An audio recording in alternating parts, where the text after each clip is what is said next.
Hello दोस्तों, class 10 Hindi term 1 Hindi 1 का आज का जो एग्जाम हुआ देख लीजिए आप कितना सही किए।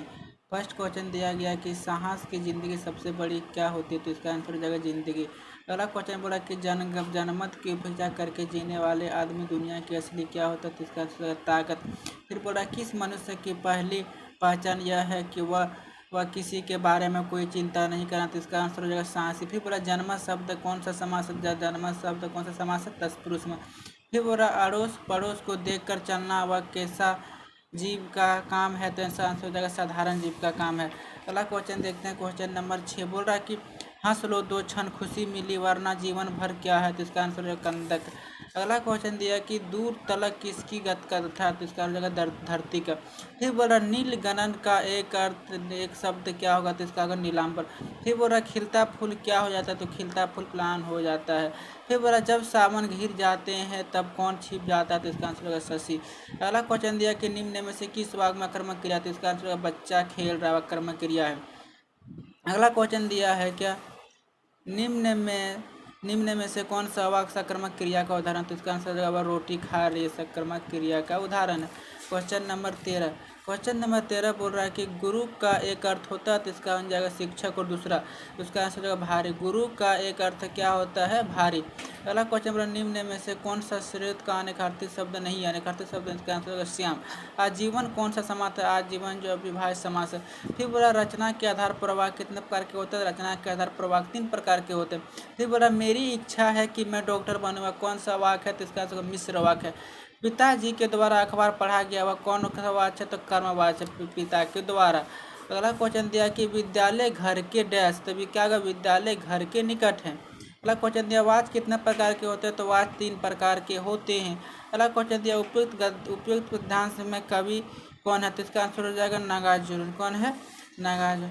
अगला क्वेश्चन देखते हैं, अगला क्वेश्चन दिया गया है क्या फसल किसका जादू है, फसल इसका जो नदियों के पानी का।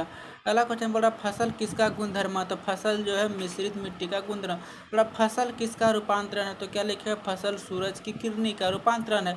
फिर बोला सूरदास की क्या भाषा क्या है, तो इसका लिखा भाषा। फिर बोला कि गोपियों ने किसे भाग्यवान कहा, तो क्या लिखा है उद्धव को। किसे कहा गया, उद्धव को। अगला क्वेश्चन नंबर 27 बोल रहा कि उत्साह कविता में कवि ने किसे गरजने को कहा, तो क्या लिखेंगे बादल को गरजने को कहा। फिर बोल रहा विकल विकल उत्तन से उत्पन्न उपन पंक्ति किस कविता की है, तो उसका लेखक उत्साह। अगला क्वेश्चन जब प्रस्तुत गद्यांश के लेखक कौन है, गद्यांश हालदार साहब ने, इसका आंसर हो जाएगा कि क्या होगा स्वयं प्रकाश। क्या हो जाएगा स्वयं प्रकाश। अगला क्वेश्चन दिया गया है क्या बोल रहा हालदार साहब को क्या अच्छा नहीं लगा, तो हालदार साहब को पान वाले के द्वारा एक देशभक्ति का मजाक उड़ाना अच्छा नहीं लगा हालदार साहब को। अगला क्वेश्चन दिया है कि बूढ़ा मारिल का लंगड़ा कौन आदमी कौन था, तो क्या लिखा है कैप्टन था। कौन था कैप्टन, क्या काम करते थे, तो कैप्टन आप लोग जानते हैं चश्मा बेचता था। कैप्टन क्या करते थे, चश्मा।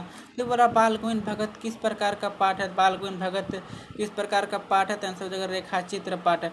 फिर बोल रहा बाल गोविंद भगत किस कद के आदमी था, तो बाल गोविंद भगत किस कद के आदमी था, मंझोले कद के आदमी थे। अगला क्वेश्चन दिया कि बाल गोविंद भगत साहब किनको मानते थे, बाल गोविंद भगत साहब किनको मानते थे, तो क्या लिखे कबीर को मानते थे।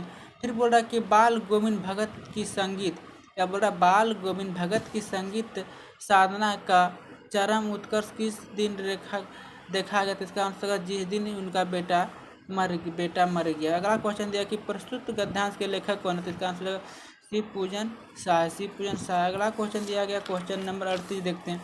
क्वेश्चन नंबर 38 बोला कि कड़वा तेल किस तेल को कहते हैं, कड़वा तेल किस तेल को कहते हैं, तो लिखेंगे सरसों तेल को कड़वा तेल कहते हैं। अगला बोला लेखक की माँ काजल कहाँ लगाते थे, लेखक की माँ काजल कहाँ लगाती थी, तो क्या लिखेंगे नाभि और लीलार में कहाँ लगाते थे। अगला क्वेश्चन दिया गया कि लेखक किसकी गोद में सिसकते सिसकते बाहर निकलते थे, तो लेखक किसकी गोद में सिसकते सिसकते बाहर निकलते थे, तो क्या लिखेंगे बाबूजी की गोद में।